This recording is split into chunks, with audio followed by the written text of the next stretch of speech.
marches avec moi, tu as fermé mes pas. Oh Dieu, tu me connais par mon nom. Non, rien ne pourrait remplacer ta présence. Non, rien ne pourrait surpasser ta puissance. C'est près de toi que je désire me tenir. Près de toi. Wow, tu es ma force.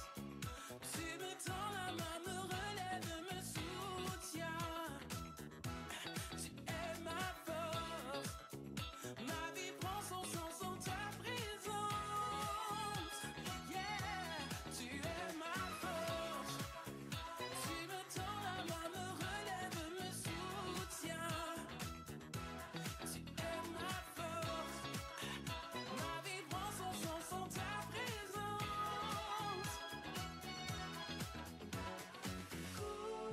Couvre-moi de ta nuée.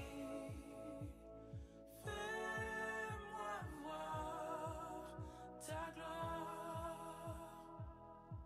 Tu es ma force. Tu me tends la main, me relève, me soutiens. Yeah. Tu es ma force. Ma vie prend son sens en ta présence. Wow. Tu es ma force.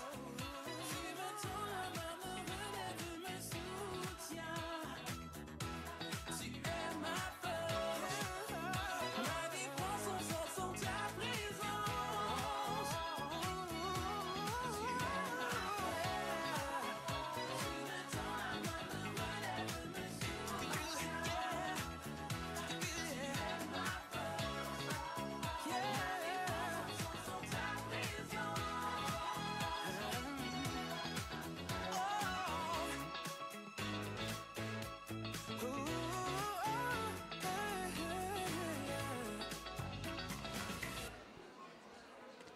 Alléluia.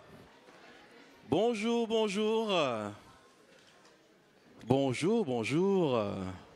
Oula, j'ai pas de réponse. Bonjour, bonjour. Ah, gloire à Dieu. Aujourd'hui, on est dimanche et on est dans la maison de Dieu. Et j'espère que vous êtes contents d'être là pour le louer et pour le célébrer. Amen. David disait que je suis dans la joie quand on me dit « Allons à la maison du Seigneur ». Alors j'espère que vous êtes dans la joie et que nous allons pouvoir célébrer ensemble. Encore dans le psaume 33, la Bible nous dit que lorsque nous sommes rassemblés ensemble, Dieu envoie son onction. Son onction, elle descend sur la tête, elle descend sur la barbe, elle descend sur le bord des vêtements d'Aaron et jusqu'à ses pieds. Alors cet endroit, j'espère que va être rempli de l'onction du Seigneur et qu'il y ait une onction de joie, une onction de liberté, parce que là où il y a la présence de Dieu, il y a la liberté. Amen. Est-ce que vous voulez bien vous mettre debout pour pouvoir célébrer le Seigneur ce matin?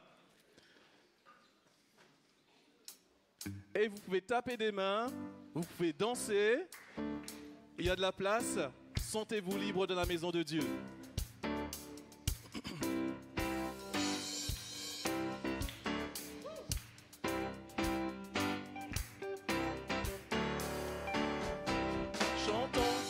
Car Dieu est là, poussant des cris de joie. Laissons-lui un trône de reconnaissance, un palais de louange.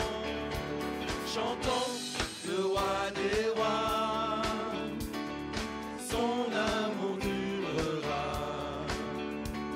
Et quand on le loue, sa gloire descend sur nous. Dans son temple ici-bas, chantons car Dieu est là.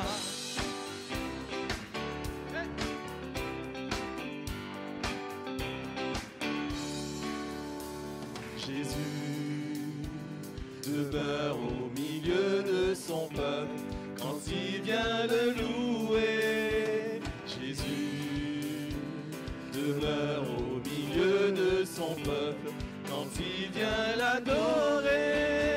Chantons car Dieu est là, poussons des cris de joie.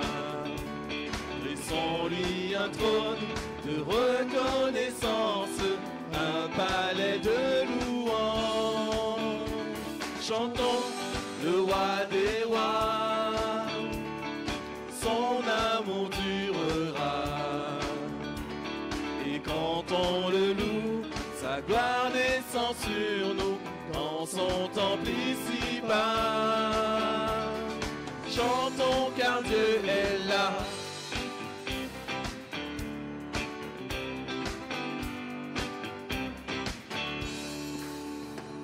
Nous sommes tous assemblés pour l'adorer avec nos instruments joyeux de ce que Dieu nous a sauvés.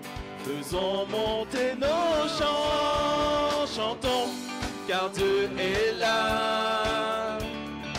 Poussons des cris de joie et sans lui un trône de reconnaissance dans le palais de louange.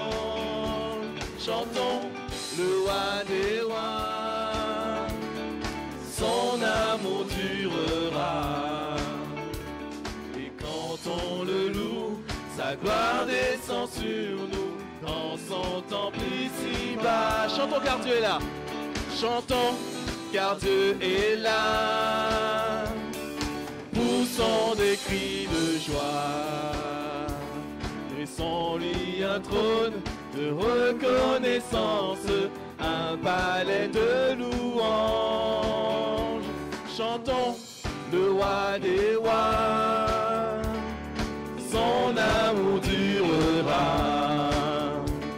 Et quand on le loue, sa gloire descend sur nous dans son temple ici-bas. Chantons car Dieu est là. Chantons car Dieu est là. Chantons car Dieu est là.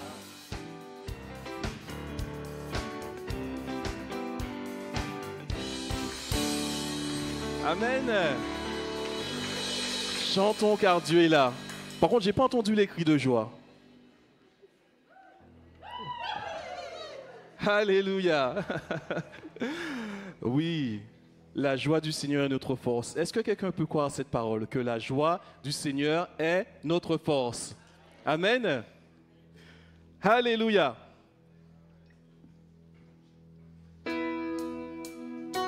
Alors tapez vos instruments. Je sais que Dieu nous a donné des instruments. Le premier instrument que nous avons, c'est nos mains. Et le deuxième, ce sont nos voix. Alors n'hésite pas à chanter, à crier la joie du Seigneur. Amen. Oh, oh, oh, oh,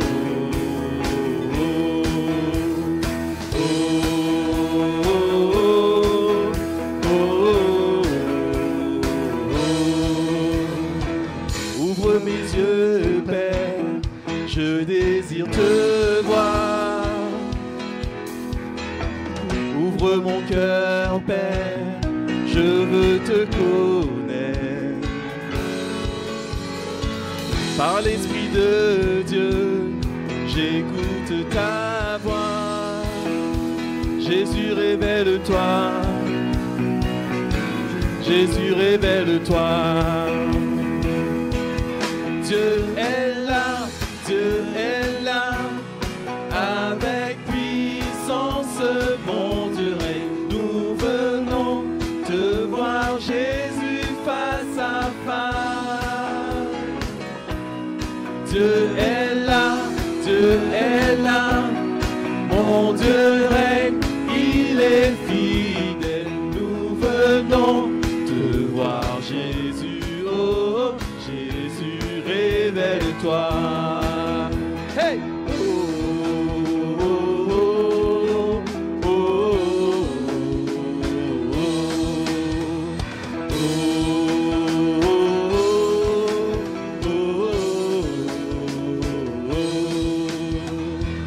Libère les captifs,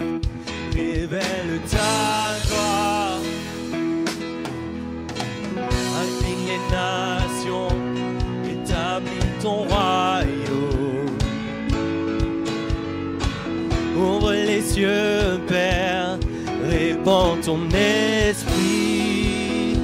Jésus, révèle-toi. Jésus, révèle-toi. Dieu est là, Dieu est là.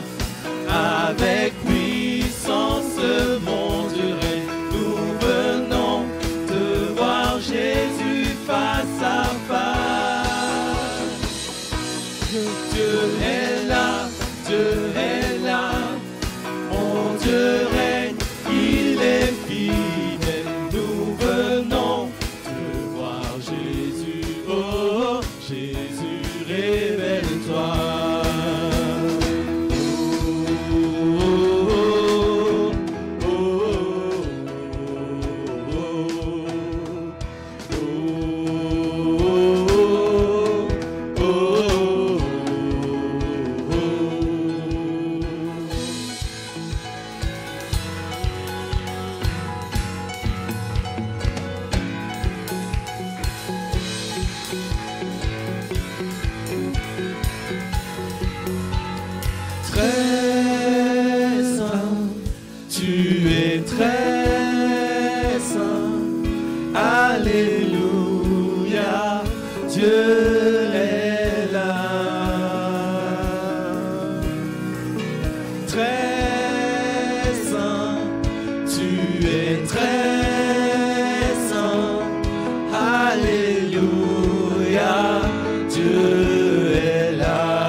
Mon Dieu règne, nous venons te voir, Jésus, face à face. Dieu est là, Dieu est là. Mon Dieu règne, il est fidèle. Nous venons te voir, Jésus. Oh, Jésus, révèle-toi. Dieu est là, Dieu est là, Dieu est là. Avec puissance, mon Dieu règne. Nous venons te voir, Jésus, face à face.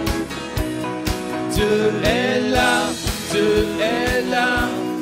Mon Dieu règne, il est fidèle. Nous venons te voir, Jésus. Oh, Jésus, révèle-toi.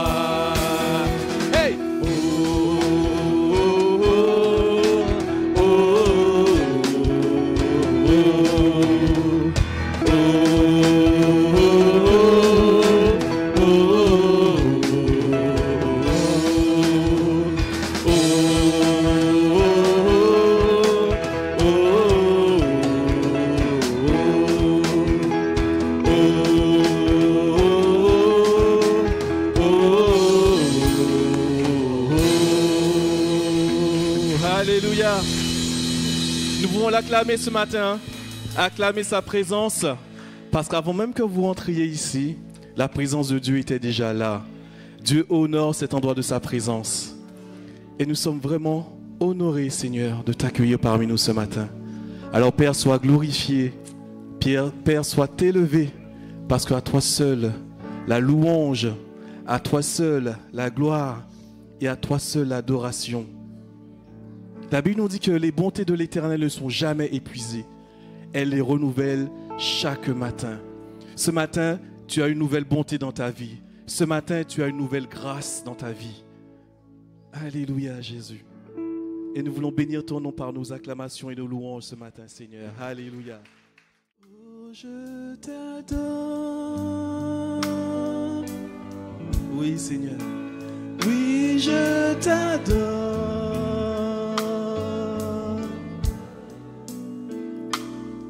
Si je vis, Seigneur, Alléluia.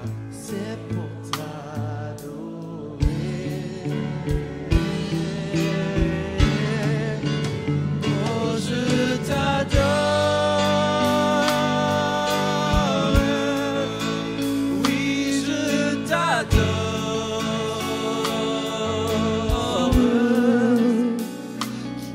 Si je vis, Seigneur, c'est pour t'adorer.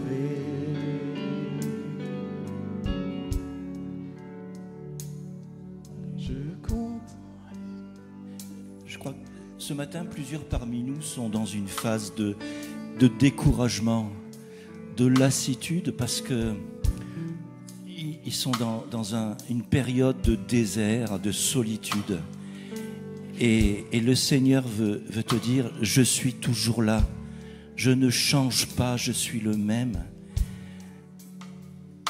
Cette épreuve dans laquelle tu es, je ne l'ai pas voulu. Mais au travers de cette épreuve, je veux fortifier ta foi. Je veux renforcer ta foi. J'utilise les bons moments et j'utilise les moments durs, les moments difficiles. Et le Seigneur te dit, ne lâche pas, ne lâche pas, tiens bon, je suis avec toi. Mes regards sont toujours sur toi. Ne crains pas. Ce que j'ai promis pour ta vie, je le réaliserai. Mes promesses sont certaines, elles ne changent pas. Tu ne vois pas pour l'instant, mais moi je vois ce que j'ai prévu pour toi. Ne quitte pas tes yeux. Ne cède pas au découragement. Je suis le même, je ne change pas.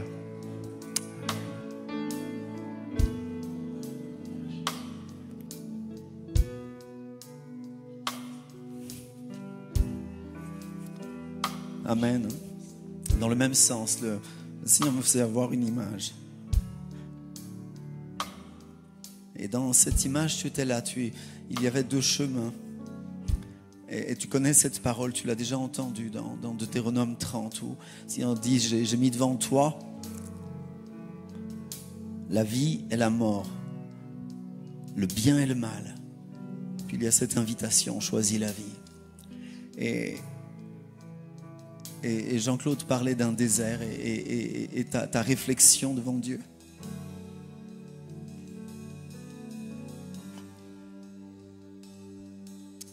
Ta réflexion devant Dieu était une réflexion comme de désespoir, dire mais je t'entends plus.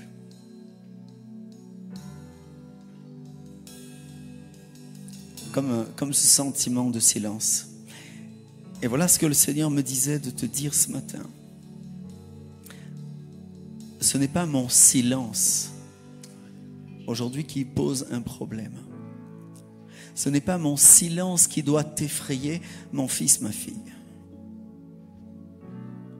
Ce que j'attends de toi, c'est que tu me fasses confiance.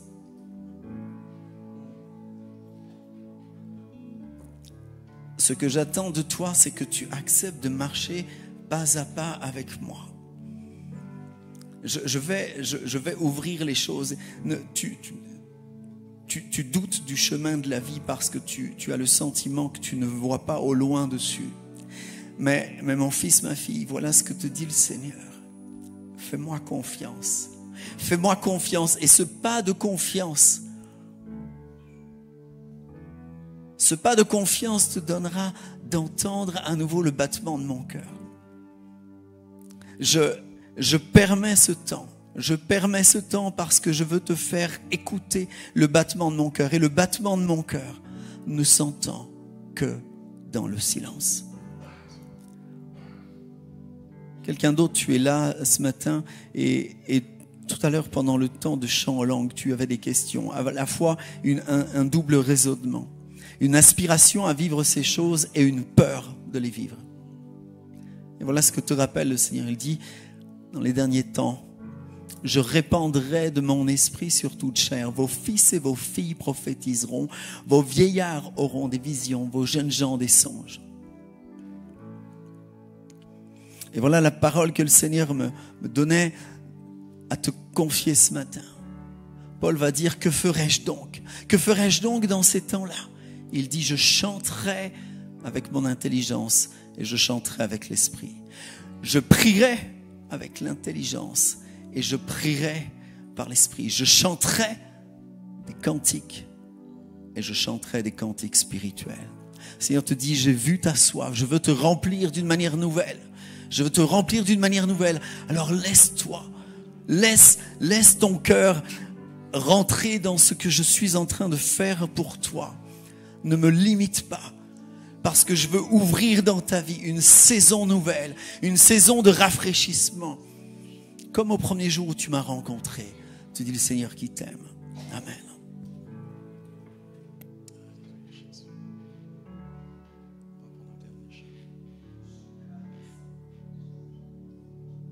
Je viens t'offrir, Seigneur, ce que j'ai de meilleur. Je viens t'offrir ma vie. Oui, à toi, Jésus-Christ. Et même si je suis fragile, et même si c'est difficile, je chanterai gloire à l'Éternel. Je chanterai en louange à son nom. Je chanterai Dieu, mon essentiel. Je chanterai en l'honneur de son nom.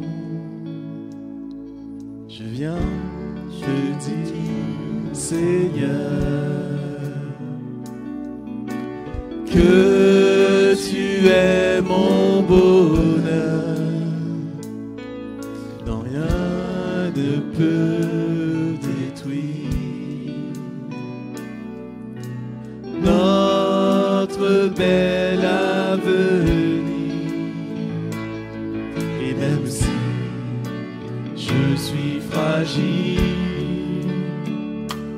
et même si c'est difficile, je chanterai gloire à l'Éternel. Je chanterai louange à son nom. Je chanterai Dieu, mon essentiel. Je chanterai en l'honneur de son nom. Je chanterai gloire à l'Éternel. Je chanterai louange à son nom. Je chanterai Dieu, mon essentiel. Je chanterai en l'honneur de son nom. Toute ma vie, je redirai que tu as donné ta vie. Toute ma vie, je redirai que tu as payé le prix. Toute ma vie, je redirai que je ne vis que pour lui. Je chanterai gloire à l'Éternel. Je chanterai louange à son nom.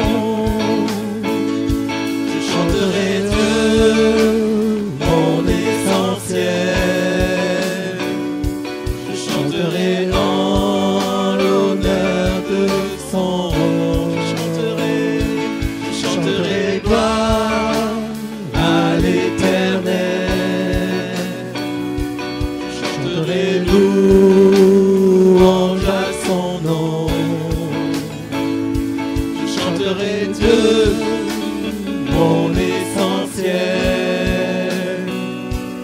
chanterai en l'honneur de son nom. Une dernière fois. Je chanterai gloire à l'Éternel. Oui, Église. Je chanterai louange à son nom. Je chanterai Dieu, mon essentiel. Je chanterai Dieu, mon essentiel.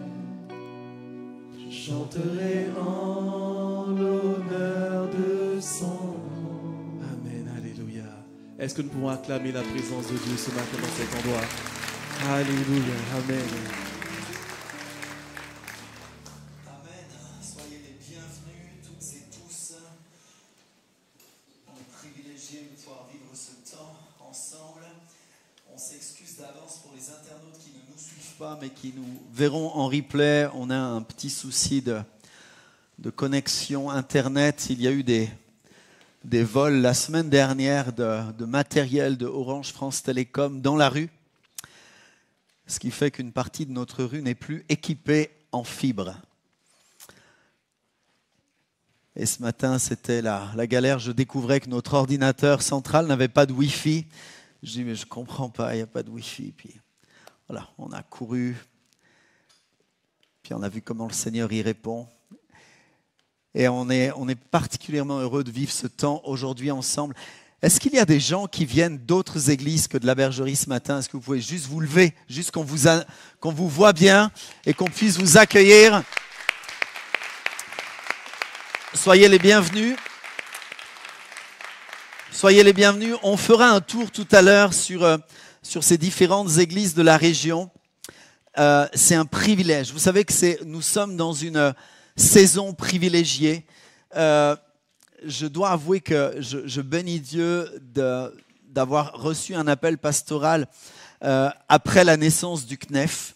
Et je vais parler rapidement de la naissance du CNEF. Le CNEF, c'est le Conseil national des évangéliques de France. Alors, on pourrait se dire une fédération en plus des autres fédérations qui rajoutent une fédération et encore un truc compliqué.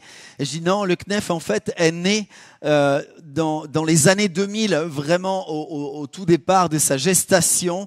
Il y a eu un mouvement de réveil dans des grandes familles d'églises, notamment dans les familles d'églises baptistes et les ADD, où il y avait jusqu'à présent, vous savez, et ce matin on va parler d'unité, mais avant de parler d'unité, on va regarder un tout petit peu la bêtise de l'homme. Et pendant des années, on a vu des gens qui croyaient dans le même Jésus, qui ouvraient la même Bible, mais qui n'étaient pas sûrs que leur voisin, parce qu'il n'était pas de la même fédération, allait se retrouver au ciel. Et ça nous fait rigoler aujourd'hui, mais je vous assure que c'est l'état catastrophique quelque part dans lequel nous étions les uns et les autres, et je dis bien nous étions, et dans lequel nous pouvons tendre à être malheureusement, parce que l'humain reste humain, et la brutalité et l'absurdité de la division reste au cœur de l'être humain. On regardera tout à l'heure rapidement comment même le diable a très bien compris ce principe-là. Et puis dans les années 2000, il y a eu un mouvement de réveil, où les présidents des ADD sont venus vers le président de la Fédération Baptiste pour demander pardon pour l'animosité, pour des paroles difficiles qu'ils avaient eues les uns à l'égard des autres.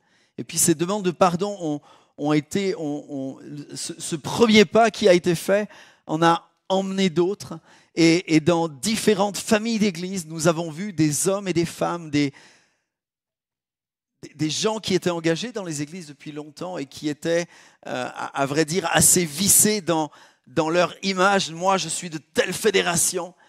Revenir vers leurs frères et puis se tendre la main, s'embrasser. Et c'est comme ça qu'en 2010, en juin 2010, nous avons célébré la naissance du CNEF, qui était en réalité le produit, le résultat, ce qui arrivait à terme de quelque chose, d'un mouvement de réveil, d'un mouvement de demande de pardon, d'un mouvement de réconciliation, et où enfin, alors ça ne veut pas dire que ça ne se faisait pas avant, bien sûr, mais où enfin il y avait une dynamique qui était inscrite et dans laquelle nous nous inscrivions les uns et les autres en signant ce pacte, cet engagement à marcher ensemble, de dire mais nous voulons nous regarder comme des frères et sœurs, avec des différences certes mineures, pour être très très honnête, et qui font la richesse en réalité de l'Église de Jésus-Christ. Alors des fois on me dit, et c'est ce que mes amis non-croyants me disent, mais vous les évangéliques, vous avez quand même un problème de lisibilité.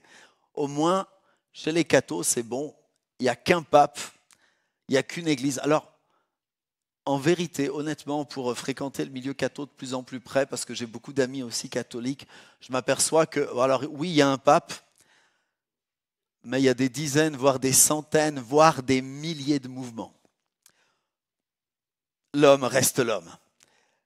Mais c'est vrai qu'on doit travailler à cette lisibilité. Et je vous dis, en 2010, donc le CNEF commence et c'est un travail qui commence et qui rassemble aujourd'hui à peu près 70% des églises évangéliques. Tu peux baisser un tout petit peu le son et un tout petit peu trop fort ici. Qui rassemble l'ensemble des églises évangéliques sur le territoire français. Et une des volontés, c'est-à-dire, 1, on veut être lisible par rapport à nos contemporains. 2, on veut être lisible aussi par rapport à l'État, à ceux qui nous gouvernent, parce que quand on voulait voir les évangéliques, on ne savait pas où aller. Est-ce qu'il fallait qu'on aille chez les ADD, chez les baptistes, les luthéro-réformés, les machins, les trucs, tout ça. Et puis enfin, il y a quelque chose. Donc ça, voilà, on arrive dans ce contexte-là, et puis je vous dis pourquoi moi je suis vraiment content d'être pasteur à cette saison-là. C'est que c'est une saison d'ouverture. C'est une saison où on peut se regarder et puis savoir que même si on ne vit pas notre foi dans le même bâtiment, même si on n'ouvre pas la Bible exactement à la même heure, même si on a des méthodes parfois qui sont un tout petit peu différentes dans la manière de vivre le culte, eh bien nous avons une même espérance, un même Sauveur, un même Seigneur, une même parole, un même Saint-Esprit, un même Père. Et ça, c'est notre force. Et je bénis Dieu de ce que le CNEF est initié aussi dans ce temps, cette journée, de dire, nous voulons, ça c'était il y a un peu plus d'un an, de dire, nous voulons organiser quelque chose pour permettre de vivre des cultes en commun. Alors il y a eu différents débats sur comment le vivre, bien évidemment. Nous, dans le Nord Seine-et-Marne, on a très vite pris position avec Nicolas Robin notamment et Dany Vaubien, donc de Farmoutier et de Meaux, en disant nous ne voulons pas fermer nos églises pour faire une fête dans une salle des fêtes, pour 2 raisons. La première était que nous ne voulions absolument pas fermer nos églises en se disant mais il y a des gens qui viennent chaque dimanche dans ces églises, qui n'ont pas pris rendez-vous et qui viennent, et c'est insupportable en 2025 d'être devant la porte d'une église fermée. C'est intolérable dans un pays encore avec des racines judéo-chrétiennes en tout cas, de se dire que l'église serait fermée. Et puis l'autre chose, c'est ce qu'on s'est dit, c'est que si on voulait rassembler tout le monde, il nous faudrait une pétarde salle. Parce que juste dans le Nord Seine-et-Marne, puis dans les églises dont on vous parlera à la fin de ce culte, si on rassemble vraiment tout le monde, on est plus d'1 millier. Juste dans la région de Meaux, Farmoutier, Coulommiers, d'accord? Juste ça. Donc, on s'est dit, plutôt que de faire ça, et c'est Nicolas qui a eu cette idée, il dit, plutôt que de se rassembler dans un seul endroit, faisons un culte en commun dans le sens où on va s'inviter les uns les autres et proposer un temps de partage avec la même thématique et en disant, on veut vivre des choses ensemble. Et puis, je ne sais pas pour vous, mais une des choses qui brise la division quand même, c'est le fait de se connaître. À partir du moment où je connais quelqu'un, il est plus bizarre pour moi. Ça y est, je sais comment il est. Et puis on a commencé, c'est souvent le problème qu'il y a par exemple quand on a un problème dans les cités avec l'immigration. Hein. Les gens ont peur de ce qu'ils ne connaissent pas. Je me souviens en 2002, la première fois que M. Le Pen passe le premier tour haut la main et que la France va se réveiller. En fait, la France va se réveiller, je me souviens, on était avec ma femme en Bretagne le week-end d'avant. Et on était hébergés dans une ferme porcine. Vous savez ce que c'est une ferme porcine, hein? C'est là où on élève des cochons. Alors ça sent pas très bon, mais... Et je me souviens toujours du propriétaire de cette ferme, ce petit vieux qui était là, un vieux fermier, 75, 80 ans au moins, qui tenait encore la ferme. Et puis il me fait rigoler. Il avait des propos sur les Arabes et les Noirs, à vous décorner un bœuf. Je pense que honnêtement, il n'en avait jamais vu de sa vie, vu là où il vivait. C'est impossible. Et je vais vous dire pourquoi il avait peur. Il avait peur parce qu'il n'en connaissait pas. En fait, le fait de ne pas connaître les gens, on a peur. Et c'est exactement pareil dans l'église. Si on ne se connaît pas avec l'église de Farmoutier, on va se dire, c'est quoi ces gens? Ils sont bizarres, ils ont un local qui est trop près d'Intermarché. C'est bizarre, c'est louche ça. Non, parce que dans ce cas-là, on va vite trouver des trucs louches sur tout. Vous voyez? Et en fait, le fait de se connaître, le fait de s'inviter, le fait de vivre des temps de rencontres ensemble, le fait de partager une même foi, doit nous rendre plus forts ensemble. Et c'est ce qu'on va voir ce matin. La première chose que j'aimerais voir avec vous, c'est que le diable est fort et a trouvé une tactique qui est vieille comme Rome au moins, qui est ce slogan « diviser pour mieux régner ». Alors aujourd'hui, dans notre pays, on sait bien le faire, hein, ça tourne assez bien. Alors pour mieux régner, le mieux régner, on n'est pas sûr que ça soit vraiment réel, mais en tout cas, diviser pour régner, c'est une certitude et on s'aperçoit que plus on divise les gens, plus c'est facile de monter au-dessus. Et le diable est dans cette stratégie depuis Éden. Depuis Éden, entre Adam et Ève, qu'est-ce que le diable vient faire? Il vient et il met de la division entre eux. Hein, quand Dieu appelle Adam, il lui dit « Où es-tu » et que Adam répond et tout de suite, au lieu de dire « Ben ouais, écoute, avec Ève, on a fait une boulette, quoi, je veux dire. » Non, mais au lieu de faire ça, il dit, et il est fort, il dit « C'est la femme que tu as mise à côté de moi. » Comme ça, il se dédouane de tout, il dit « C'est de la faute de la femme. » Et au cas où tu n'es pas compris, Seigneur, c'est quand même toi qui l'as ramené dans le truc. Tu es le responsable de ce bazar.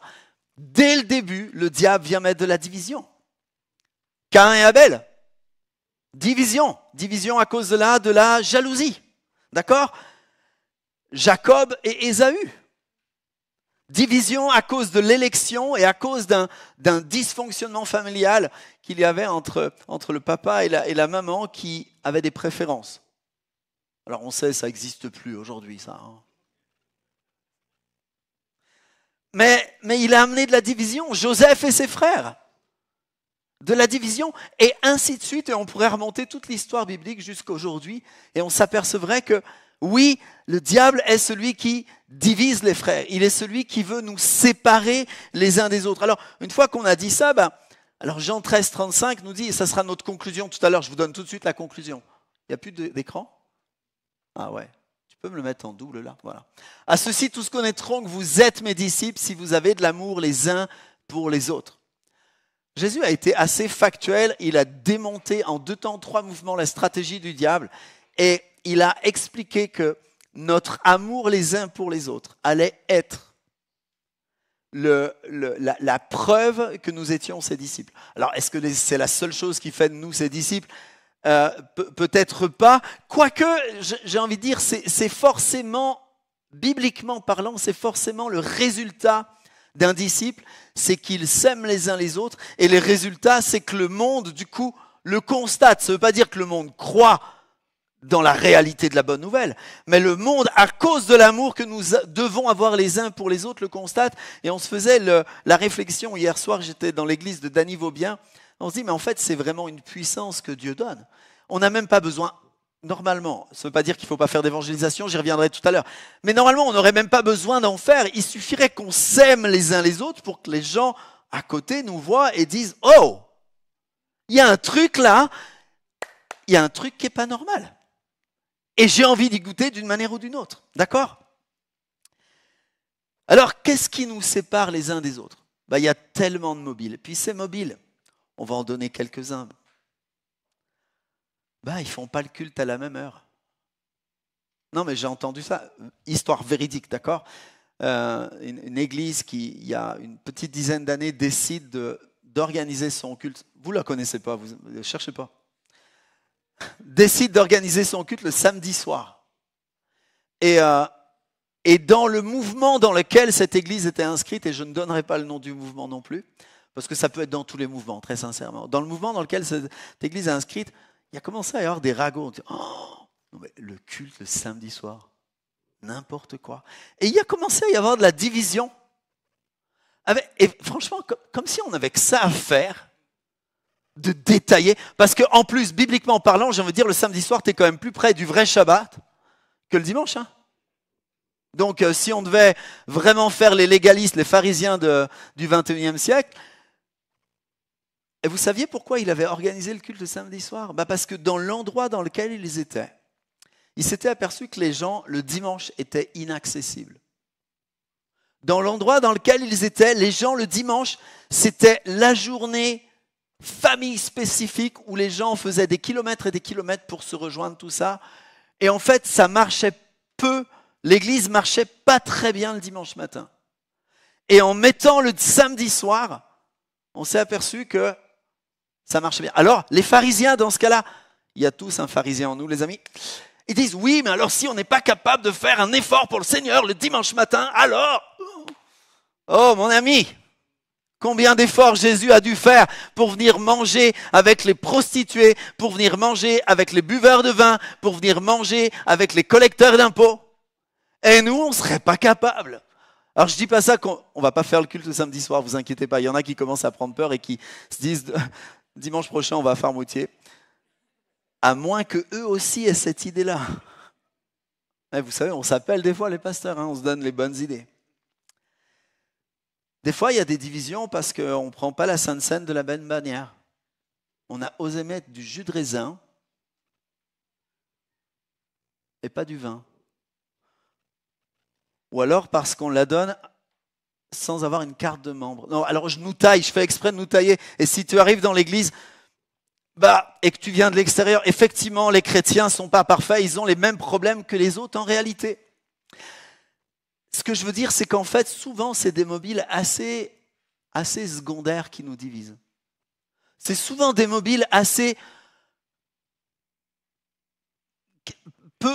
très peu en lien vraiment avec la parole de Dieu, mais plus en lien avec nos narratifs à nous, ce qu'on pense être vrai, mais qui... on pense que c'est vrai parce qu'on a toujours fait comme ça, parce que mes parents, ils ont fait comme ça, mon grand-père était pasteur, il a toujours fait comme ça. Mais, ouais. Et je ne dis pas que c'était mal ce que ton grand-père faisait, hein.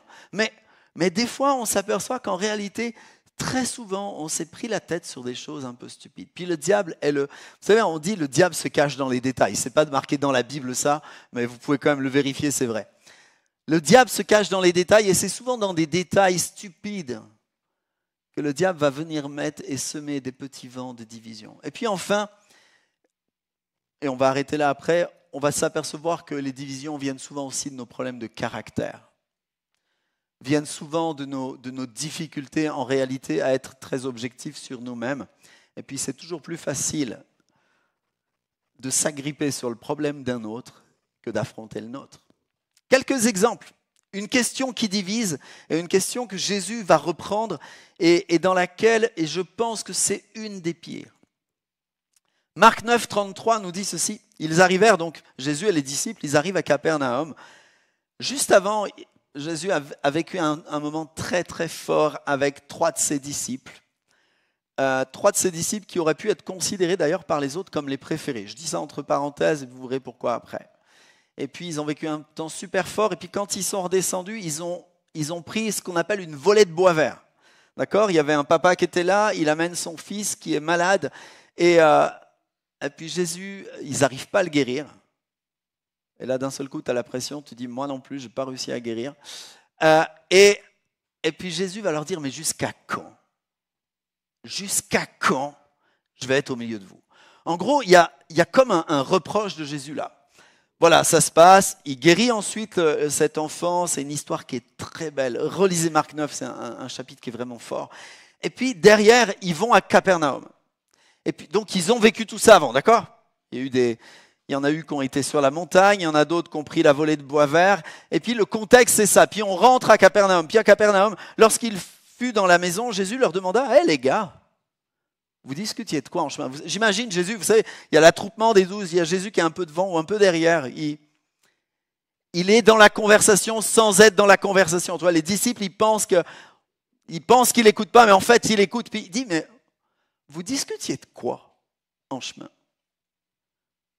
Mais ils gardèrent le silence car en chemin, ils s'étaient entretenus sur la question de savoir qui était le plus grand. Pierre, Jean, Jacques, pourquoi toujours les mêmes ? Pourquoi pas Bartimée ? Pourquoi pas Judas ? Pourquoi pas... Vous voyez ce que je veux dire ? Alors Jésus s'assit, il prit les 12 avec lui, il leur dit, les gars, si quelqu'un veut être le premier, qu'il soit le dernier de tous et le serviteur de tous. Puis il prit un enfant, le plaça au milieu d'eux, et après l'avoir embrassé, il dit, quiconque reçoit en mon nom un de ces petits-enfants me reçoit moi-même, et quiconque me reçoit moi-même, et quiconque me reçoit ne me reçoit pas moi-même, mais celui qui m'a envoyé. En fait, Jésus, dans ce passage-là, il montre quelque chose qui nous divise rapidement. En fait, c'est la taille de notre ego. Puis, ouais, mon église, c'est la meilleure. Moi, dans mon service de louange, de jeûne, de ceci, de cela, c'est nous qui avons la bonne méthode. Vous voyez ce que je veux dire? Et en fait, ça, c'est les choses qui nous divisent. Et peut-être c'est un des points sur lesquels Jésus insiste parce qu'il s'aperçoit, puis on peut facilement, j'aime beaucoup The Chosen parce qu'ils font bien voir dans cette mise en scène un peu les relations entre les disciples. Alors certains me disent, c'est pas que inspiré biblique. Ok. Il y a des histoires qui ne sont pas écrites dans la Bible, mais est-ce qu'elles viennent tordre le sens biblique? Je ne crois pas. Vraiment, je ne crois pas.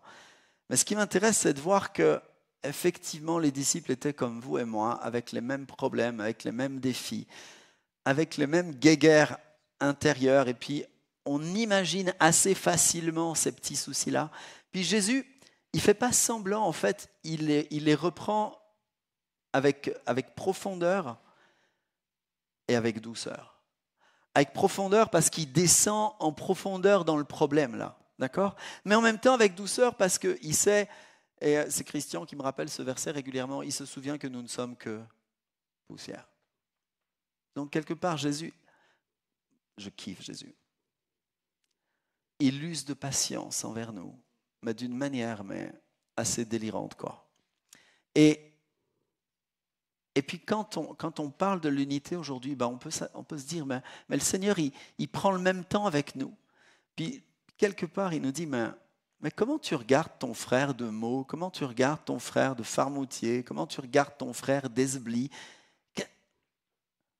Comment vous calculez ensemble, les amis? Comment vous vous regardez? Et ça, pour moi, c'est quelque chose qu'on doit tenir vraiment en attention, se dire, mais Seigneur, je veux regarder les autres comme plus grands que moi, nous dit la Bible. Oh, on n'aime pas. On n'aime pas parce qu'on est quand même, nous, on a quand même des bonnes idées. Non, mais en général, on est quand même assez satisfait de nos idées. Hein? Ça, c'est le propre de l'être humain. Regardez, on va aller un tout petit peu plus loin. On continue le texte dans Marc 9, 38. Et puis, j'aime bien parce que Jésus va nous rappeler aussi quelque chose qui nous rappelle que la diversité n'est pas la désunion. Le problème de l'homme, et puis aujourd'hui, 21e siècle, c'est particulier, c'est qu'en fait, on ne veut plus de différence. D'accord? On veut gommer toutes les différences. Donc, il n'y a plus rien.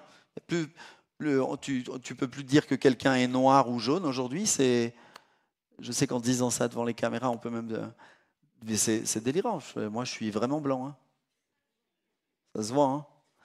Et ce n'est pas un problème. Je veux dire, on est différent. Ça enlève absolument rien au fait qu'on est égaux, qu'on a les mêmes valeurs devant Dieu, qu'on doit s'aimer de la même manière, qu'on doit se respecter, s'entourer, mais on a un problème avec la différence. Puis en fait, dans l'Église, des fois, on a un petit problème avec ça. Regardez, Marc 9, 38. Juste après cette embrouille, qui est le plus grand, Jean, il prend la parole et dit, « Maître, nous avons vu un homme qui chasse les démons en ton nom et qui ne nous suit pas. » Il ne dit pas qu'il chasse les démons en son nom et que ça ne marche pas. Il ne dit pas que le gars, il a une erreur théologique. Il dit, il n'est pas avec nous. Il n'a pas marché avec nous, Jésus. Tu comprends, il ne nous suit pas. Nous, on est les 12, ceux que tu as choisis. Lui, il ne nous suit pas. Et nous l'avons empêché. Mais vraiment, moi, j'aime l'équipe qui est avec Jésus parce qu'en fait, elle nous ressemble assez. On s'aperçoit qu'en 2000 ans, l'homme n'a pas vraiment changé. On est à peu près dans le même genre de délire. Il ne nous suit pas. Il n'a pas pris la Sainte Seine comme nous. Bla, bla, on l'a empêché. Tout ce qu'on peut mettre en œuvre. Et qu'est-ce que dit Jésus? Jésus lui dit, mais ne l'en empêchez pas. Et j'aime ce principe du royaume de Dieu. Car il n'est personne qui fasse un miracle en mon nom et qui puisse aussitôt parler mal de moi. En effet, celui qui n'est pas contre nous est pour nous. Et vous voyez, des fois, en fait, le problème, c'est qu'on se prend la tête sur nos différences plutôt que de se focaliser sur ce qui nous rassemble. Et je vous dis, mais le Saint-Esprit, il nous dit la même chose aujourd'hui.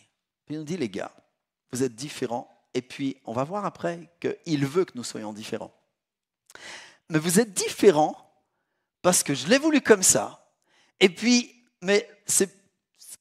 vous avez le même Seigneur. Vous avez le même Sauveur. Vous avez la même foi. Alors arrêtez de vous prendre la tête. Arrêtez de vous prendre la tête. Celui qui n'est pas contre nous est pour nous. Vous voyez ? Et c'est important de voir ça. Et en fait, on s'aperçoit que l'évangile est très, très, très, très simple. Regardez un passage, on ne va pas le lire, mais je vous donne juste la référence, Matthieu 25, versets 14 à 30. Matthieu 25, versets 14 à 30, c'est ce qu'on appelle communément la parabole des talents. D'accord ? Donc Jésus raconte une histoire, et puis il dit, voilà, il y avait un maître, et il va appeler ses serviteurs, et puis il va donner à chacun un nombre de talents différents. Puis il y a un truc qui nous choque un tout petit peu, je me permets de le relever, c'est il donne à chacun selon sa capacité. Et nous. Ah ouais, alors si on n'est pas capable de la même chose, ça veut dire qu'on n'est pas égaux. Non, il n'a pas dit selon sa valeur. Tout le monde a la même valeur. Mais il dit chacun en fonction de sa capacité. D'accord ? Il y a des gens qui ont des capacités manuelles. Il y a des gens qui ont des capacités plus intellectuelles. Il y a des gens qui ont des capacités en langue. Et il y a des gens qui ont des capacités en mathématiques. Alors il y a des gens qui ont plus de capacités que d'autres, c'est vrai, mais peu importe, en fait, le royaume de Dieu est exactement pareil. Et Jésus, dans cette parabole, va dire, mais je donne à chacun en fonction de ce qu'il est capable et de ce que moi, je veux qu'il produise comme fruit. Et le problème, on s'écarte un tout petit peu de la parabole, le problème dans notre manière de voir les choses, c'est qu'en fait, au lieu de se préoccuper de ce que Dieu nous a confié, puis de se réjouir de ce que les autres ont, d'accord ? Mais on est dans la comparaison. Qu'est-ce qui se passe ? Manu, il faut arrêter de jouer avec les boutons. Hein. Je ne l'avais pas mis en rouge, ce mot-là. On est dans la comparaison. On est dans « ouais, mais lui, il fait ça, et moi, j'aurais voulu faire ci. » Mais en fait, ce que le Seigneur demande derrière, c'est quoi ? La fin de cette parabole, c'est est-ce qu'on a été fidèle dans ce que lui nous a confié ? Mais il a bien confié des dons et des talents différents aux uns et aux autres. De la même manière qu'il a confié, et je déborde un tout petit peu pour vous faire voir où je veux en venir, il a confié à des églises, le même Sauveur, même Seigneur, j'ai plus rien. Allô ? Allô ? Allô ? Allô ? Allô ? C'est Mehdi ? Allô ? Allô ? Allô ? Allô ? Allô ? C'est bon ? C'est bon là-bas ou pas ? Il n'y a pas de problème ici. Bon, je ne sais pas où il y a un problème, mais... Il nous confie des dons et des talents différents pour que nous allions là où lui nous demande avec des dons et des talents différents. Il confie à des églises des personnalités aussi différentes, parce que je crois que les églises, c'est aussi comme les hommes, elles ont des personnalités, des sensibilités différentes. Pourquoi ? Mais parce que les gens du dehors, ils sont différents. D'accord ? Et du coup, c'est ça qui est important, c'est de voir, mais en fait, la richesse, ça ne serait pas d'avoir une seule église qui fasse tout exactement pareil. File-moi le micro rouge. Je passe au rouge, merci. L'idée, c'est pas qu'on n'ait que les mêmes églises. L'idée, c'est qu'on soit capable d'être à la place où Dieu nous veut, avec la sensibilité, le cœur que Dieu nous donne, pour qu'on puisse être capable d'accueillir celles et ceux que Dieu envoie. Et je vais vous dire un truc. Il y a des gens qui vont se sentir hyper à l'aise dans une église, dans telle ville, et qui à 5 km vont pas se sentir à l'aise. Pas parce que c'est pas une bonne église, simplement parce que c'est pas leur manière de forcément de voir, de comprendre les choses. Et c'est là que c'est important de voir, mais en fait, il y a une richesse dans la diversité. Pour que cette richesse demeure dans la diversité, il faut que dans la diversité, nous, en tant que chrétiens, on comprenne cette diversité, qu'on se respecte, qu'on s'aime, qu'on s'encourage. D'accord? Mais il y a une richesse dans la diversité. Si toutes les églises faisaient exactement les chants de louange de la même manière, alors des fois, j'ai un débat des fois à la maison. Je balance sur ma femme. Oui, mais on n'a pas fait la même version du chant. Si vous savez ce que j'en ai rien à faire. Vraiment, hier soir encore, j'étais dans une autre église. Et puis, sur les 5 chants qu'on a pris, il y en a au moins 3, voire 4. Ils n'ont pas pris la même version que nous. Oui, notre version est la meilleure. Non, je rigole. Vraiment. Non, mais on est tout le temps en train de penser. Mais non, mais moi, je loue Dieu que leur version elle soit différente. Même si moi, je ne l'aurais pas pris comme ça. Mais parce que quand je suis chez eux, je suis obligé de réfléchir un petit peu plus à ce que je chante. Oui, mais... Non, mais arrête de dire oui, mais... Vraiment, moi je trouve... Et je trouve que c'est beau. Et je trouve que c'est bien. On n'est pas là pour faire tout exactement pareil. Et puis si vraiment, il n'y a que ça qui te dérange, bah, écoute, tu peux demander la prière à la fin du culte. Tu vois? Je veux dire, si c'est que ça le problème, c'est pas grave. Maintenant, je dis ça, c'est un exemple, d'accord, ce que je donne là. Mais pour dire... En fait, l'unité est quelque chose que nous devons travailler, mettre en œuvre. C'est quelque chose que nous avons reçu de Dieu. Mais c'est quelque chose que nous devons travailler, mettre en œuvre. Et on s'aperçoit que très rapidement, l'ennemi de nos âmes va venir et va chercher d'une manière ou d'une autre. Et il trouve assez rapidement de la matière pour nous séparer les uns des autres. Et je me dis des fois, je pense très certainement, on va avoir l'air bête à certains moments quand on va arriver au ciel puis qu'on va nous poser des questions sur certains dossiers qu'on n'a pas bien gérés. Alors je pense sincèrement que Dieu est un bon père puis il dira, bon, allez, je t'aime, c'est bon. mais quand même, des fois je me dis, vous savez, des fois je ne suis pas fier de moi quand j'ai mal géré des choses. Parce que mon caractère l'a emporté, parce que j'ai regardé avec condescendance quelqu'un. Et très sincèrement, quand je me retrouve devant Dieu, après, je dis, oh là, Seigneur, mais non seulement aie pitié de moi, mais j'ai besoin que tu me transformes.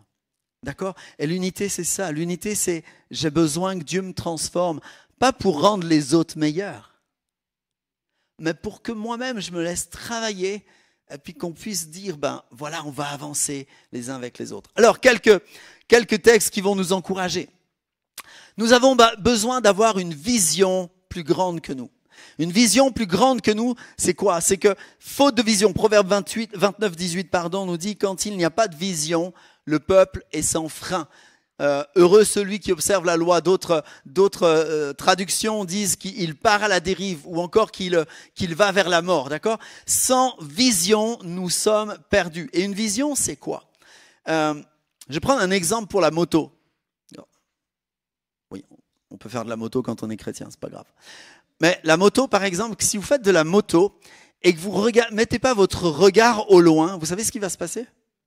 Vous allez aller en zigzag et puis vous allez vous planter. Parce qu'en fait, on va là où nous porte notre regard. D'accord? Et je pense que c'est la même chose en agriculture avec le tracteur. Maintenant, tout est géolocalisé. Les gars, ils conduisent plus. Ils font... Non, c'est pas vrai, ils conduisent. Mais si tu regardes pas droit devant, le sillon, il va faire ça, d'accord? On a besoin de regarder droit devant et le plus loin possible. On a besoin d'avoir une vision qui nous emporte au-delà de ce qu'on voit immédiatement. Si je regarde la roue de mon vélo ou de ma moto, je vais tomber. Si je regarde la roue de la moto d'à côté, je vais le percuter. J'ai besoin d'avoir une vision qui va loin. Et c'est pour ça que dans ce proverbe, il dit, mais faute de vision, si j'ai pas une vision qui va au-delà de ma petite personne, de ma petite église, de mon petit groupe, de ce que moi je pense, ben en fait, je vais vite être limité, je vais vite aller en zigzag parce que du coup, c'est ces petites visions qui m'emmènent. Je vais là où me porte mon regard. Note-toi ça. Je vais là où me porte mon regard. Si mon regard ne va pas au-delà de ce qui me concerne tout de suite, moi, aujourd'hui, alors je suis en train de conduire en regardant ma roue. Et tu vas te planter. Mais si ton regard t'emmène au-delà, ça ne veut pas dire qu'il n'y a pas des différences qu'on ne va pas regarder. Mais la trajectoire, elle est donnée. Et alors, du coup, on va pouvoir suivre cette trajectoire. Et la difficulté, c'est que des fois, on a des petites visions, des petites différences. Puis on s'arrête sur ces petites différences au lieu de se dire, mais en fait, c'est quoi notre grande vision?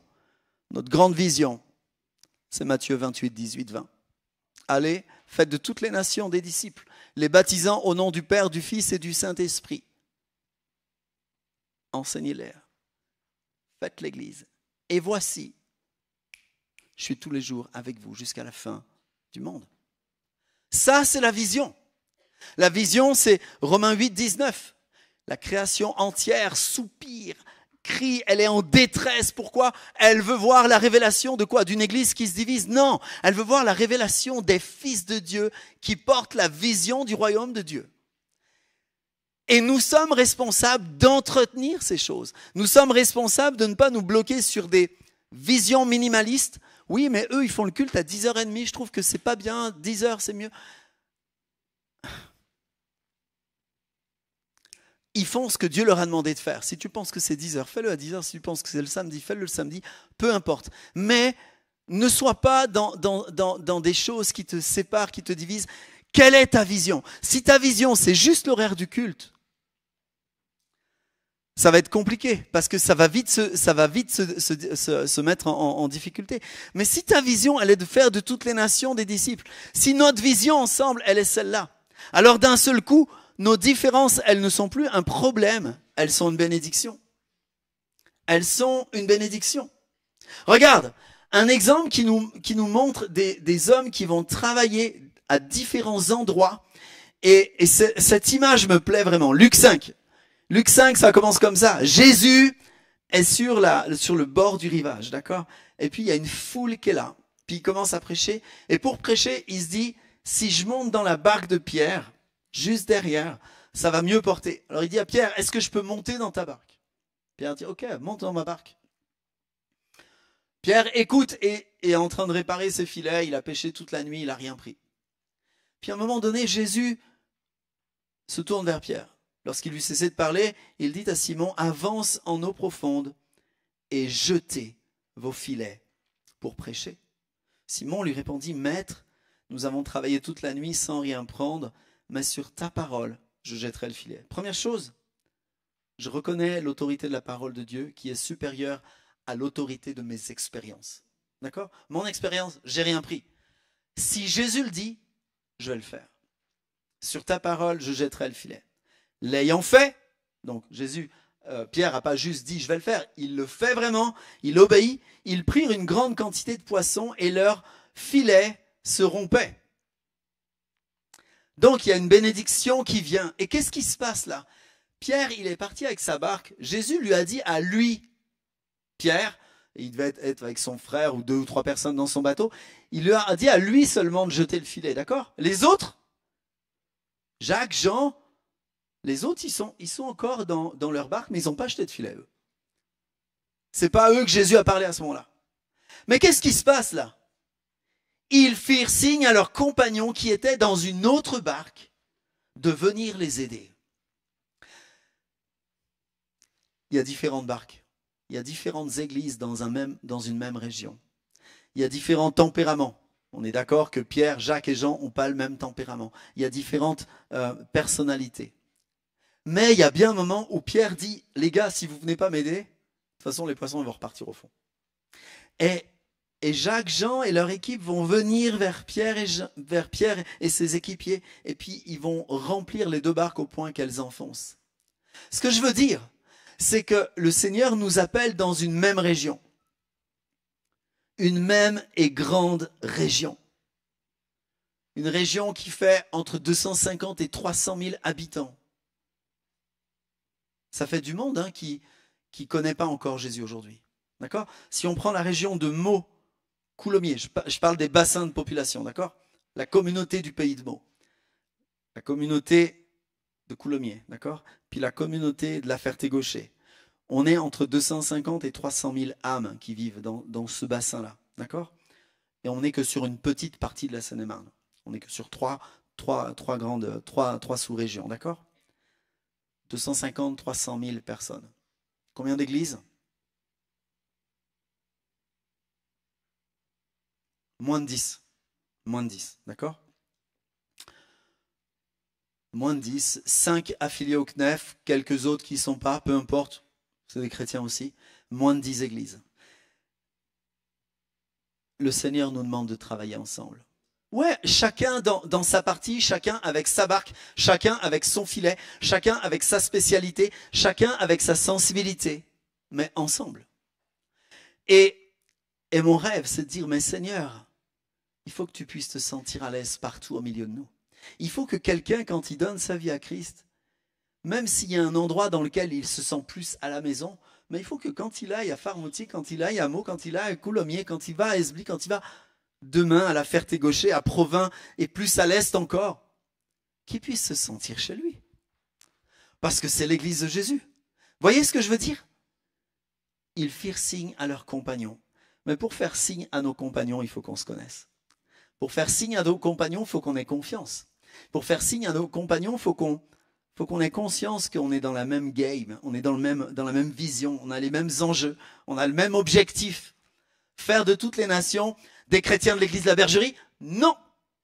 Non, non, non. Parce que c'est pas l'église de la Bergerie qui sauve, c'est pas l'église de Farmoutier qui sauve, c'est pas l'église de Meaux qui sauve, c'est Jésus-Christ seulement. Mais par contre, oui, il y a bien besoin de lieux d'accueil, il y a bien besoin de structure, il y a bien besoin d'organisation. L'église universelle n'existe que pour Jésus, les amis. Humainement parlant, elle est identifiée un peu partout sur la planète, dans des villages, des grandes villes, des plus petites villes, des petits groupes, des plus grands groupes, peu importe. Mais elle est identifiée là. Nous avons besoin de nous laisser conduire par Christ. Alors, la voie par excellence, et on va conclure, je vais laisser l'équipe venir avec moi. Une voie par excellence, vous le savez, c'est l'amour. Paul en parle dans 1 Corinthiens 12, verset 31. Il dit, je vais vous montrer une voie par excellence. Et puis ensuite, il va le détailler dans 1 Corinthiens 13, verset 4 à 8. Il va parler de l'amour qui est patient, serviable, pas envieux, qui ne se vante pas, qui ne s'enfle pas d'orgueil, qui n'est pas malhonnête, qui ne cherche pas son intérêt. Ça s'applique à nous pour la vie de l'Église, les amis. Qui ne s'irrite pas, qui ne médite pas le mal. Méditer le mal, ça veut dire ne pas penser que moi je suis meilleur que les autres. Il ne médite pas le mal. Il pardonne tout. Il croit tout. Il espère tout. Il supporte tout. C'est dur. Mais c'est bon. Ces trois choses demeurent la foi, l'espérance et l'amour. À ceux-ci, tous connaîtront que vous êtes mes disciples, si vous avez de l'amour les uns pour les autres. Ça veut dire si vous avez tout ce qu'on vient de lire dans 1 Corinthiens 13, les uns pour les autres.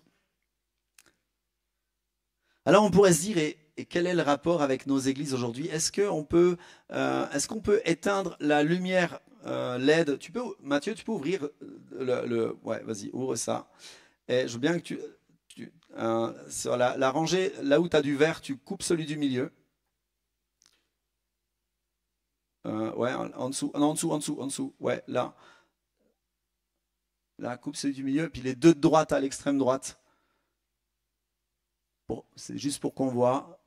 Ouais, voilà. Et les deux à droite, voilà, top. Celui-là encore? Non, celui-ci, droite, à droite. Non, l'autre, à ta droite. Ouais, non, encore. Voilà, merci. Merci, c'est bon. Voilà, on voit un peu moins, mais c'est pas grave. Je vais vous faire voir la carte des églises. Tu peux mettre la slide 3. Ouais, top. Ça, c'est la carte de notre département, ou plutôt du nord du département. Aujourd'hui, on est 5 églises affiliées CNEF, d'accord, avec lesquelles on se retrouve notamment pour quand on vit ensemble la semaine de l'unité. L'église Source Vive à Meaux, l'église baptiste d'Unan à Meaux, l'église baptiste d'Esbly, l'église La Bergerie à Coulommiers et l'église baptiste de Farmoutier. Je les ai mises en ordre de nord-sud, d'accord, en termes de position sur la map. Toutes ces églises servent le même Seigneur. Toutes ces églises aiment le même Sauveur. Toutes ces églises ont la même mission. Maintenant, elles ont la même mission, mais elles ont des outils parfois différents. Elles ont des spécialités, des dons qui sont particuliers parce que le Seigneur sait où il les a placés et qui il veut envoyer dans ces églises. Puis derrière, on va détailler un petit peu. Vas-y, voilà. Ça, c'est l'église Source Vive de Meaux. Tu peux passer la slide? Puis voilà l'église sur ce vif de mots, et on a rapidement regardé quels étaient les sujets de prière pour lesquels nous voulions, que nous avions les uns et les autres, et se les partager. Sujet de prière, qu'il y ait une percée spirituelle sur la région meldoise, que cette région connaisse la pénétration de l'évangile. Ça, c'est ce pourquoi nous voulons prier.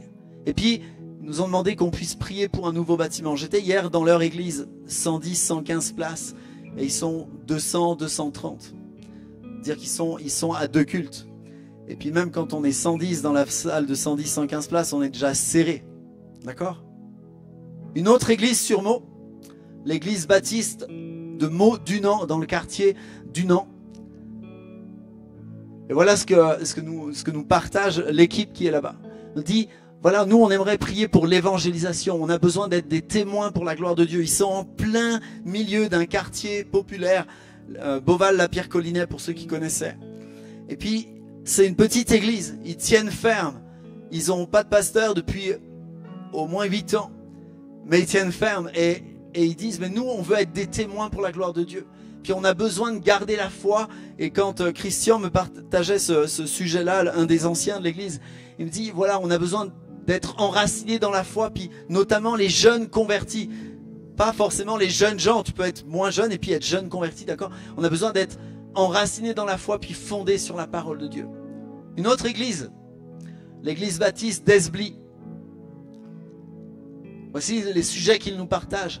Reconnaissance du début du ministère d'un nouveau pasteur, Simon. L'église d'Esbly a connu tout un temps sans pasteur, avec en tout cas il y avait un pasteur, il y avait Nicolas qui était là-bas, et puis il y a eu tout un temps où c'est difficile de savoir qui va conduire, puis à qui on fait confiance pour diriger le bateau. Et puis aujourd'hui on a Simon qui est là-bas. J'ai plus rien? Pas grave. La technique est contre nous ce matin. On a Simon qui est là-bas, et puis il nous dit, ben voilà, merci vraiment pour ça, merci pour les baptêmes et le week-end d'église que nous avons eu, merci pour les baptêmes qui vont venir, et puis prions pour qu'il y ait des anciens et des prédicateurs, pour qu'il y ait des hommes qui se lèvent, et puis ils sont en train de former une équipe de prédicateurs, ils sont en train de former ça, puis ils disent mais priez pour nous. Une autre église, vas-y, je l'ai en visuel ici, ça va m'aller. Regardez sur le côté, ben c'est ici, c'est la Vergerie à Coulommiers. Et puis ici, ben voilà, on veut accompagner la croissance que Dieu donne. Ce bâtiment est trop petit aujourd'hui, mais on veut accompagner la croissance que Dieu donne, et on veut un enracinement dans la parole de Dieu. On prie pour être des témoins, des missionnaires dans le bassin de population dans lequel Dieu nous place ici sur Coulommiers. Et puis effectivement, on a aussi besoin d'avoir un bâtiment qui grandit, pas pour être plus au large, mais pour avoir un bâtiment qui correspond au projet de Dieu, qui est d'accueillir, de former et d'envoyer ceux que Christ envoie. Et on prie pour ça. Puis il y a l'église de Farmoutier. Belle assemblée aussi. Vas-y. Puis eux, ils prient, et on partageait encore dernièrement, ils prient pour une implantation par bourgeonnement, quelque chose qui grandisse naturel. L'arbre il pousse, et puis il y a un bourgeon de plus, puis il y a quelque chose qui doit pousser en plus. Ils ont l'est du département à cœur, ils ont la ruralité aussi du département, ce qui est quelque chose qui est très particulier à nos départements, qui est un département où il y a des grandes villes, mais où il y a aussi beaucoup de ruralité. Et puis ils nous disent, mais priez pour ça, on veut rejoindre nos contemporains dans ce milieu rural. Puis on a besoin de former une génération d'hommes et de femmes de la parole. Être une église de disciples qui fait des disciples. Alors on pourrait se dire, c'est un slogan, tout le monde le connaît. Oui, mais c'est vrai aussi. Et puis je vais vous proposer, on va se lever, et après on va prendre la Sainte Seine ensemble. J'aimerais qu'on se lève. J'aimerais qu'on prie ensemble pour ça. 3 aspects ressortent de ces sujets de prière qui sont partagés pour nos églises. Le discipulat, à faire des hommes et des femmes qui sont enracinés dans la parole et conduits par l'Esprit. L'évangélisation, des hommes et des femmes qui ne restent pas des disciples chez eux, mais qui vont faire d'autres disciples. Et puis la réalité des bâtiments, parce que je crois que même ceux qui n'ont pas dit qu'ils avaient un problème de bâtiment, moi je prie pour que demain ils en aient un. Soit parce que leur bâtiment sera trop petit, soit parce qu'il faudra en trouver un autre pour une nouvelle église. On va dire, Seigneur, oui, nous voulons te remettre ces choses-là. On prie ensemble. Il faut que vous priez plus fort que moi et faites attention, j'ai de la voix. Seigneur, on vient vers toi. On vient vers toi, on est heureux de pouvoir être rassemblés ensemble. On est heureux, Seigneur, de savoir que c'est toi qui nous unis et que ce qui nous unit, c'est ta vision, c'est ton cœur. Tu es notre Père, tu es notre Sauveur et notre Seigneur. Mais Seigneur, on te prie aussi pour toutes ces églises que nous représentons ce matin. Seigneur, forme des disciples. Aide-nous à former des disciples. Aide-nous à accompagner des disciples qui aiment ta parole au-dessus de toute chose, qui ne la négligent pas, qui s'appuient sur elle, pour qui elle est une réalité, un roc puissant sur lequel ils peuvent bâtir. Seigneur, que nous soyons ces disciples qui t'aiment au-dessus de tout. Seigneur, et puis ces disciples qui ont une vision de partager la bonne nouvelle. Non pas une vision qui la restreint pour un club fermé, mais une vision qui s'étend. Merci pour le cœur, pour la ruralité que tu nous donnes. Merci pour le cœur passionné pour toi que tu nous donnes. Seigneur, mais que ce cœur déborde et déborde des lieux dans lesquels nous sommes. Et puis nous te prions, Seigneur, pour ces bâtiments. Nous te prions que ce qui est aujourd'hui comme une limitation, Seigneur, demain nous voulons voir tes réponses. Pas pour un confort personnel, pas pour que ces bâtiments soient un peu plus à nos normes, à nous, Seigneur, mais pour que ces bâtiments, Seigneur, puissent accueillir plus de gens, pour qu'ils puissent devenir des terrains, des lieux de formation, de transformation et d'envoi. Seigneur, nous croyons que c'est là et c'est à ça que tu appelles l'Église, d'être un lieu d'accueil, d'être un lieu de formation, mais aussi d'être un lieu d'envoi. Et Seigneur, nous bénissons ton nom pour cela et nous te disons Amen. Amen. Restons debout, nous allons prendre la scène ensemble. Jean 17, et on finit sur ce texte. Jean 17, verset 21. Jésus nous dit qu'il soit un, comme toi et moi, nous sommes un. Afin qu'eux aussi soient un en nous, et que le monde croie que tu m'as envoyé. Ça, c'est la vision que Jésus donne. Voici la perspective qu'il a. Il connaît une unité avec le Père. Et des fois, aujourd'hui, on voudrait se batailler, se dire, il faut qu'on travaille à l'unité. Non. L'unité est un fait que nous avons en Christ, les amis. Il faut que nous travaillions à la cultiver, à la garder. Mais elle est un fait indéniable que nous avons en Christ. La parole de Dieu le dit, elle ne dit pas, il faut que vous arriviez à la construire. Elle est là, elle est un don de Dieu. Elle est un don de Dieu. Vous l'avez reçue. Mais cultivons-la. Cultivons-la particulièrement. Seigneur, nous, alors que nous sommes là, nous voulons prendre ce temps de scène ensemble. Seigneur, parce que c'est devant toi que nous sommes unis. Et ce qui nous unit, c'est avant tout ton corps. C'est avant tout, Seigneur, ce que tu as fait pour nous. Seigneur, et nous partageons ce pain, Seigneur, que nous avons laissé être brisé, que tu as accepté d'être brisé pour nous. Seigneur, nous rappelons que oui, ton corps à un moment, Seigneur, ton corps a été meurtri. À un moment, ton corps a été brisé. Et nous voulons le prendre ensemble. Celles et ceux, nos amis qui viennent, Nat, je te laisse. Avancez-vous, Nat va vous partager le pain et le vin. Pour celles et ceux qui viennent pour les premières fois et qui n'ont pas pu le prendre, venez vers l'avant. Seigneur, nous prenons ce pain et nous te disons merci. Merci, Seigneur, d'avoir accepté d'être brisé pour que nous puissions être réunis ensemble en toi.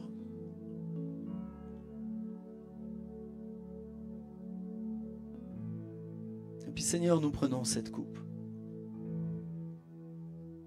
Cette coupe, elle est la nouvelle alliance en ton sang. Seigneur, ton sang n'a pas pu être rompu.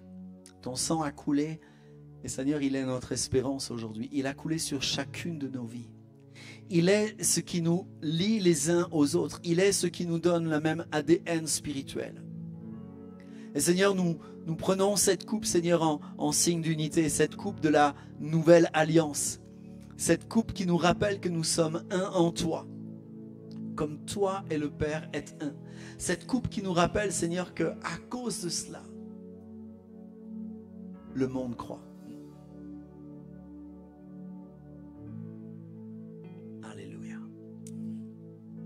Seigneur, nous bénissons ton nom. Nous allons prendre ce chant vivre pour ta gloire. Ce chant nous invite justement à proclamer la vision pour laquelle Christ nous a rachetés.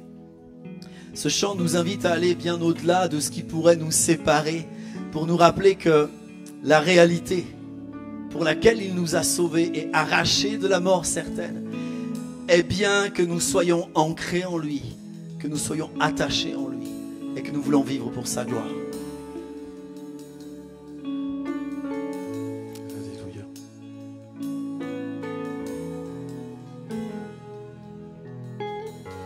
Chaque jour, chaque moment, en ce lieu, en cet instant, je vis pour sa gloire. Chaque mot, chaque pensée, tout endroit que foulent mes pieds, je vis pour sa gloire. Jésus est tout pour moi, Christ est ma vie, ma joie, mon chemin est tracé pour sa gloire.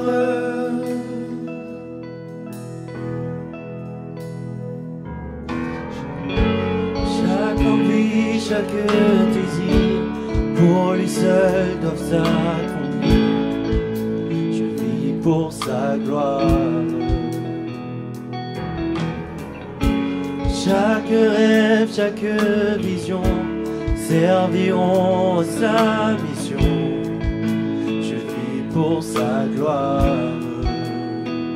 Jésus est tout pour moi. Christ est ma vie, ma joie.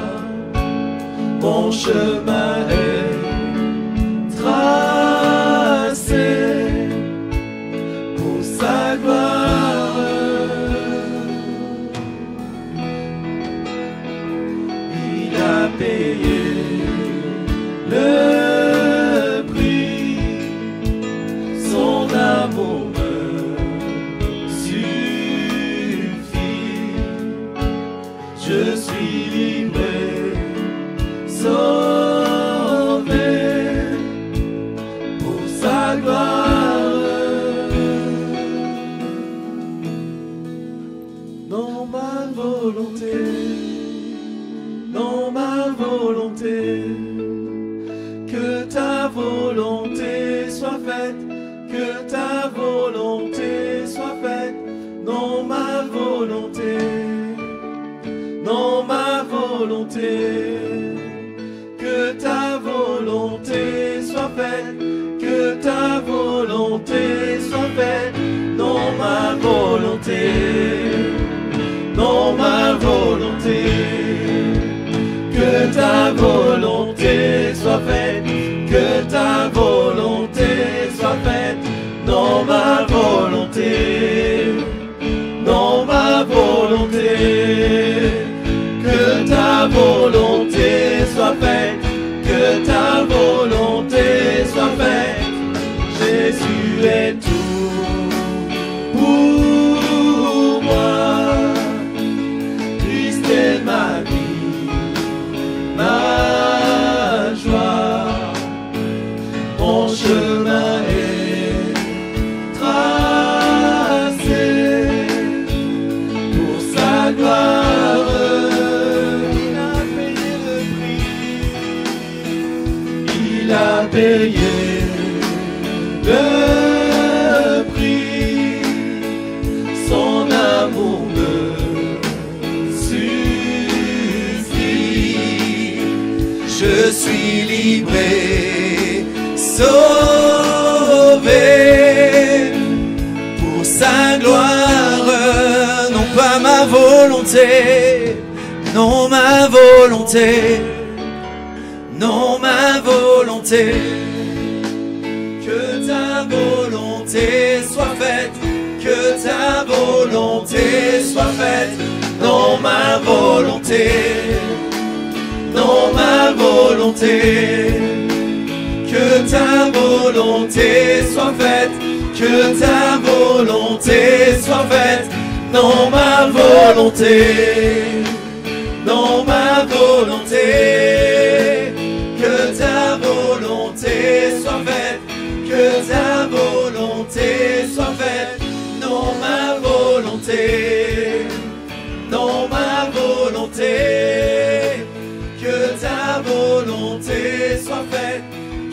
ta volonté soit faite. Jésus est tout pour moi. Christ est ma vie, ma joie. Mon chemin est tracé pour sa gloire. Il a payé. Il a payé le prix. Son amour me suffit.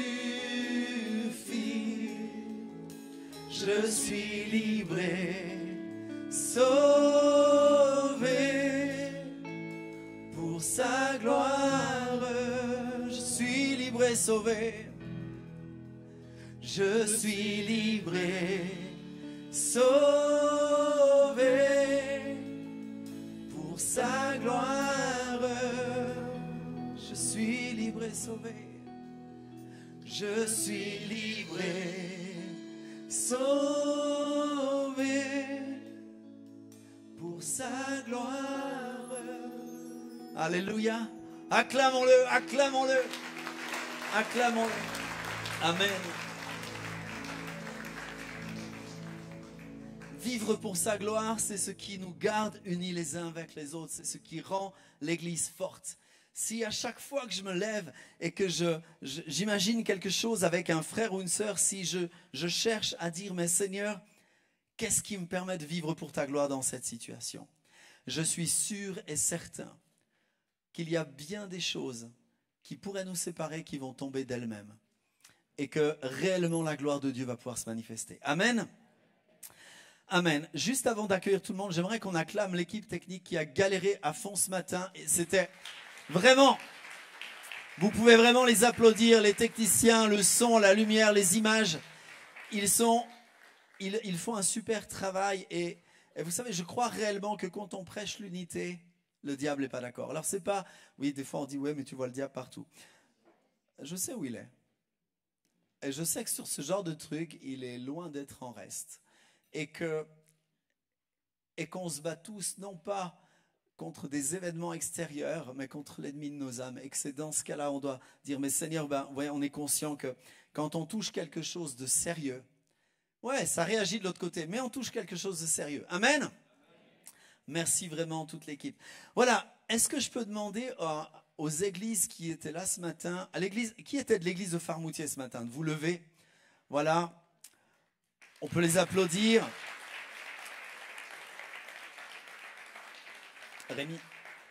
Rémi et Aurélie. Soyez les bienvenus, Rémi et Aurélie. Rémi travaille avec Nicolas Robin à l'église de Farmoutier et il fait partie de ses frères avec lesquels nous partageons aussi la joie de voir la vision de Dieu se répandre sur cette région et particulièrement sur cette ruralité de toute la brie de la terre. Amen. Alors, d'autres églises, on a l'église de Meaux, Source Vive, qui est là. Allez-y, levez-vous. Hein. J'étais chez vous hier soir. Que le Seigneur vous bénisse. Vous vous appelez comment?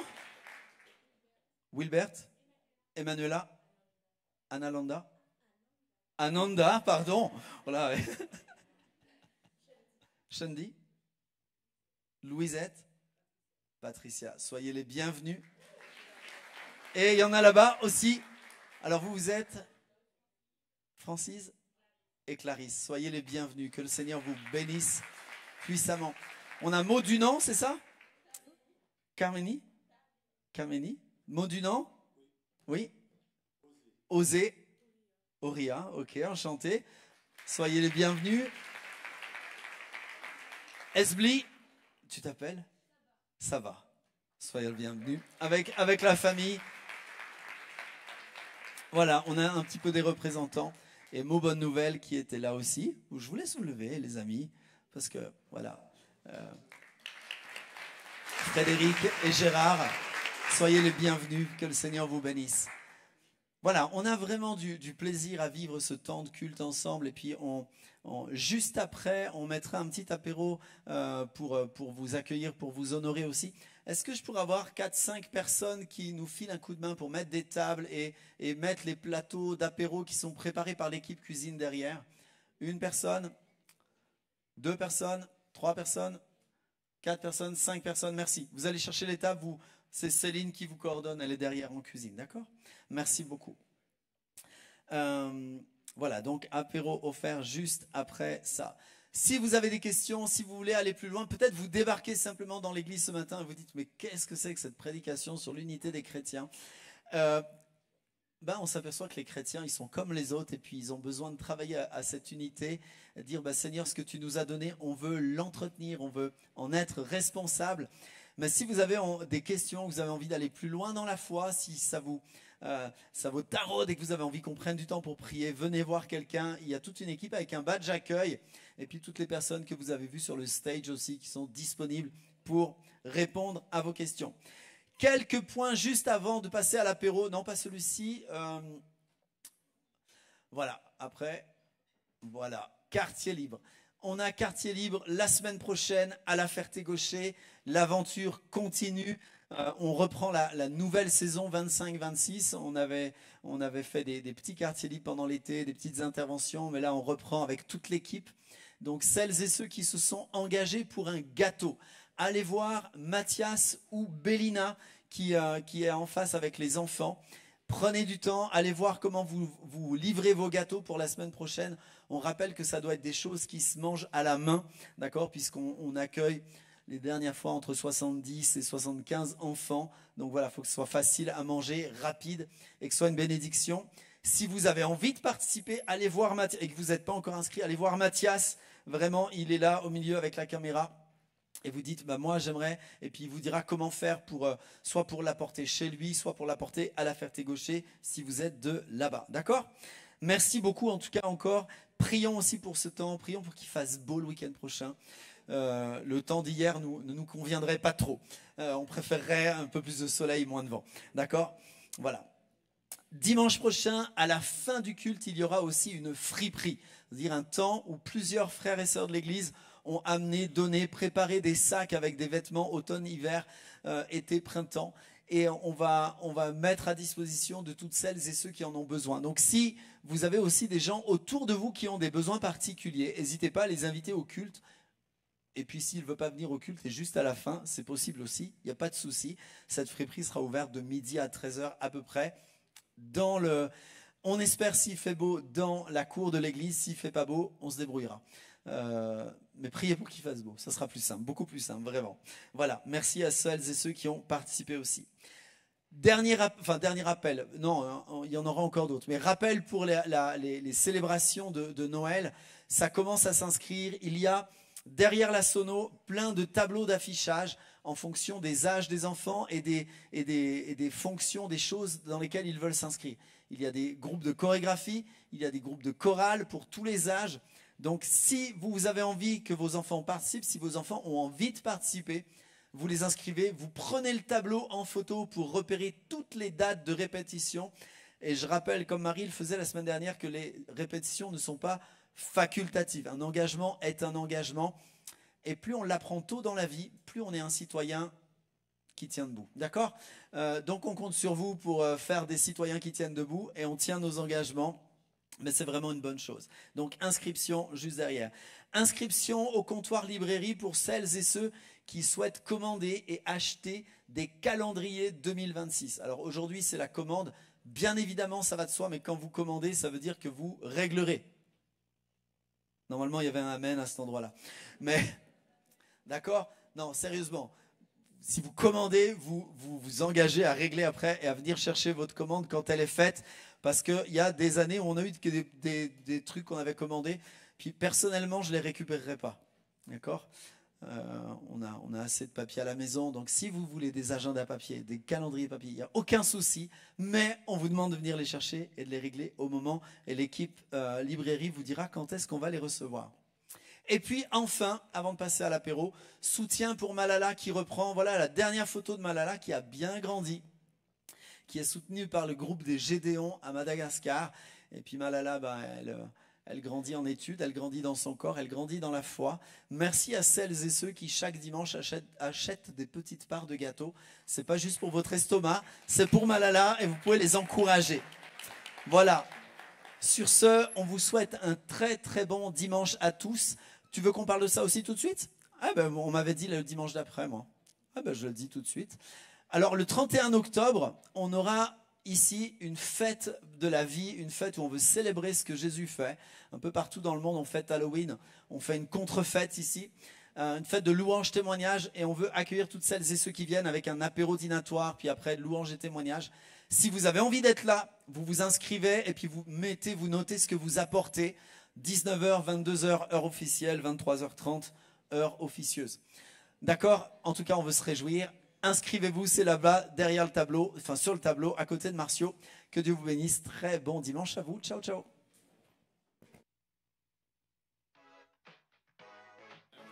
Voilà, on vous laisse installer les tables. Allez voir rapidement Céline, prenez des tables, on les met en... Tu es ma force. Ouh, ouh, ouh, yeah.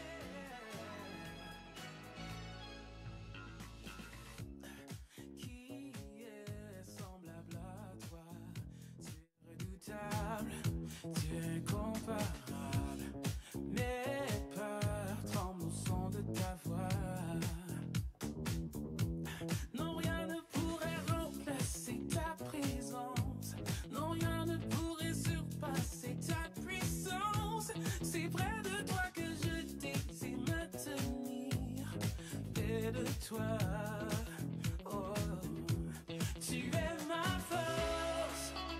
Tu me tends la main, me relève, me soutiens.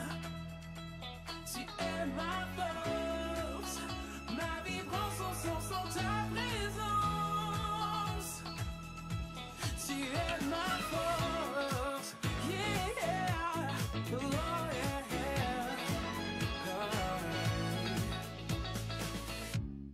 J'irai où tu m'appelles. Tu marches avec moi. Tu as fermé mes pas. Oh Dieu, tu me connais par mon nom.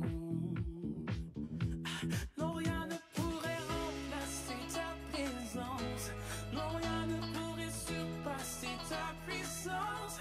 C'est près de toi que je désire me tenir. Près de toi. Wow, tu es ma force. Tu me tends la main, me relève, me soutiens. Tu es ma force. Ma vie prend son sens en ta présence. Yeah, tu es ma force. Tu me tends la main, me relève, me soutiens. Tu es ma force.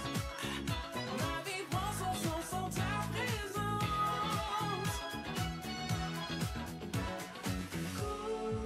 Couvre-moi de ta nuit. Fais-moi voir ta gloire. Tu es ma force. Tu me tends la main, me relève, me soutiens. Yeah.